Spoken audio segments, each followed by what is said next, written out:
This is from the Muslim Votes Matters group, which is a group which actually is trying to lobby the Muslim vote. They're trying to get them to see their strength in numbers. They have a list on their website of the top Muslim areas in terms of the most populous Muslim areas. The top of it is, I think 50% of Australia's Muslims are in New South Wales, by the way. 31.7% are in Blaxland under Jason Clare. Immigration Minister Tony Burke, 25% are in Watson of his seat. Funny because he might be trying to reject Candace Owens' visa, but I think there's a lot of Muslims, Moe, right, that would probably want to keep Candace Owens coming in. And isn't that funny? Isn't that funny that... So what the idea is basically helping Muslims to see that these are the issues that face them, and these are the groups that we might get behind. But there's another group as well that they're trying to actually get behind, and it's called the Muslim Vote Matters. The Muslim Vote group. Sorry, they all sound very similar. The Muslim Vote group is basically going to field candidates. Now, Moe, you saw this recently. What was your gut reaction when you saw this group out there? I always want to watch out how they want to convey the masses. Like the Muslim community, I mean, they stitched us up during COVID, bringing vaccination clinics in mosques, you know. So I recommend every Muslim to do their due diligence and look at who's actually behind these organizations and telling you which way to vote. I want to keep it simple for the Muslims to understand. If you vote Labour, you vote Greens, you're voting for every policy that goes against our religious values. They support LGBT, all these things, right? Keep the foreign policy aside. Australia has no say when it comes to foreign policy. I mean, we can just make a statement, that's about it. I think we should, it shouldn't just be a Muslim vote matters. Let's think outside of the box. Let's have people of religion uniting together, you know, a religious voice, like Christians, Muslims, even Jews. If they have the same views as us, the you know, family, the freedom of speech, all these things, you know, we should unite based on that. Yeah, every election I come out with a sorry for hogging the mic, guys, but it is my podcast. Every election I come out with a election matrix, which shows you the parties and where they stand on things. I suspect, and again, this isn't an allegation, but this is what my gut feeling is saying, and time reveals everything.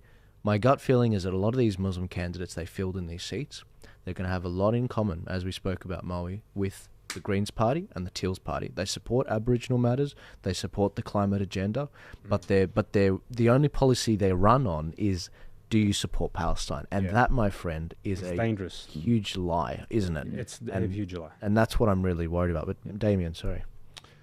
I would just say that it's identity politics, right? I mean, it's basically saying you're this, and this is where it gets a bit murky for me, because it's like probably religion is the one identity factor that does impact values, right? And would impact your political stance, as opposed to nationality or race or anything else. It gets a little confusing. So in a sense, it's identity politics. Then again, as a Catholic, I would say I want my values and my religion, like you would, Mo, to inform my decision. So it gets a bit tricky, right? Because it's like, well, should we have a Catholic bloc? Now, if you've been to a Catholic church lately, you would know well that it's very politically divided. Yeah. Okay, we have real extremes in the Catholic Church. I mean, you know, there's very conservative Catholics, and there's really quite extreme left force in the Catholic Church these days. Probably not so much in the Lebanese Maronite Church, but certainly in the Irish, Italian Catholic, traditional Catholic Australian sort of church. So, you know, politics affects religion to a certain extent. I'm going around in circles. I'm not making any sense because I'm not clear on this. This is hard. Right? Do you want your religion to have political power and force and presence? Do you want your religion to have the political force and power and presence in your community, in your state, and in your nation that you live? I want the concepts of Christianity to have some impact. I like, yeah, I don't if like you want those cutting concepts people's to be hands off and that sort of thing for crime. So I have a different. If you don't want that, you would need political power. It's that simple. Right. If you don't want something contrary to your people's views, to your faith, your own religion, to exist for your children, you would need political power. Right. ethically, I would feel okay about standing up in Parliament saying this is what I believe, this is what I want to fight for, and can't we have that? Can't we have some respect for the other side to a certain extent, or do On we a panel just, like this, you can, but not in a chamber. No, but I mean, in a chamber, isn't that what we're supposed to do? Isn't that why we have a Parliament? So we're not having a war. When has that ever existed inside a political chamber? I don't know when this hand-holding of Deacon or Barton ever existed. They were at their wits' end, Protestant Catholic. The same thing with the politics there. It has always been a political death match to the end to get trade. There was a free trade party to get trade barriers removed.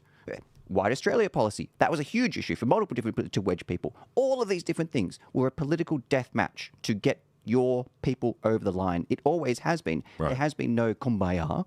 And if there has been, please tell me about these kumbayas happening in which parliament, in which house of governance, when you're talking about 100 million votes, are people holding hands and saying, oh, yes, let's just have respect for the Congress Party in India. BJP's not that bad. Yeah, okay, all right. But,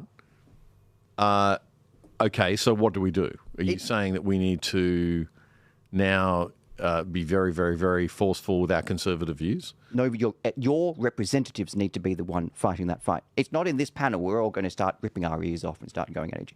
It's about Well, the Liberal Party aren't representing me. Exactly. Right? They're not representing you. They're not representing... Who the hell are they representing? They're not representing any kind of conservative values. If Pauline Hanson just, had an open dialogue with Muslims, because I believe there's a lot in common with Christians and Muslims. There is with conservative Christians and Muslims. I mean, you and I would agree on 90% of stuff, right? Let's put that forward, If that's a big step forward. If we can get the freedom parties and the Muslim to work together based on conservative values, that's a big step forward. Yeah, and that's the big problem we've got, isn't it? We need an overarching sort of these are the playing rules that we're working with essentially. But politics is the art of working with people of like-minded interests on certain bills. You won't agree on 90% of things, but if there's one thing I know about a guy like Moe, he agrees with 90% of the things on my policy matrix. 90%. Well, Chris would say, I mean, what would you say that it's there's going to be conflict? Obviously, it's a power struggle, so it's a game theory type situation. I mean, politics is the art of compromise. We hear that, right? But you would say it's not the art of compromise, right? Or it's the art of accepting the other guy's got more power than you and you just need to suck it up. Politics is about winning. If you're not winning, you're losing. It's simply that in a matrix. Once you're in that chamber, what we do here outside of that when it comes to influence is something we can discuss and maybe a little bit of this and maybe mix or whatever it is. Once you're in the chamber, your bill wins or loses. It's that simple. It is that simple when it comes to quotas. It's that simple when it comes to tax. It's that simple when it comes to does your pre-selection succeed or fail. It is dead simple. There is no middle ground. There is naked power inside the chamber, but on the other hand, when it comes to becoming elected, you try to sell things based on values. Now, a lot of times people don't, in the chamber, represent the values that they say they're representing. But, values is part of the salesmanship job to get in the chamber, is it not? No one who was elected a Greens politician would have gone to their campaign on the issue of Palestine. Now it becomes serious once they're in there. Once they're in the chamber, they can move that around. This is the same. Pauline didn't wear an Israeli flag on her last campaign trail. No, not at all. Only once it became an issue. That's where you build up the political capital, and once you're in there, then you can spend it on the causes that you choose to. But if you're found by your constituents not to be consistent in that regard, they should, if we have a representative democracy, which we may not in some cases, throw you out. Overwhelmingly, the Australian people have been against immigration for decades, yet here we are today.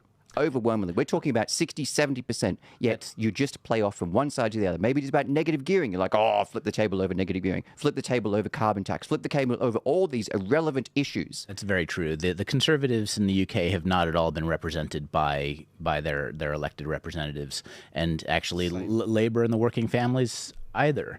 So that part's clearly... It brings us back to that disconnect thing, though, doesn't it? Because it's like the 70-30, 70-30 that voted outside of Canberra against the Voice, and the 70-30 that voted for the Voice inside Canberra.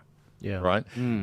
Do we need any clearer indication of how detached our ruling class are from the people than That's that? a good point. Well, Ruling that is class a good way to profound. put What it, it, right? what it told me, and I said it on the night, not only did I predict the result and I predicted how many wouldn't vote, but I actually said every Liberal Party. Are you being modest again? No, yeah,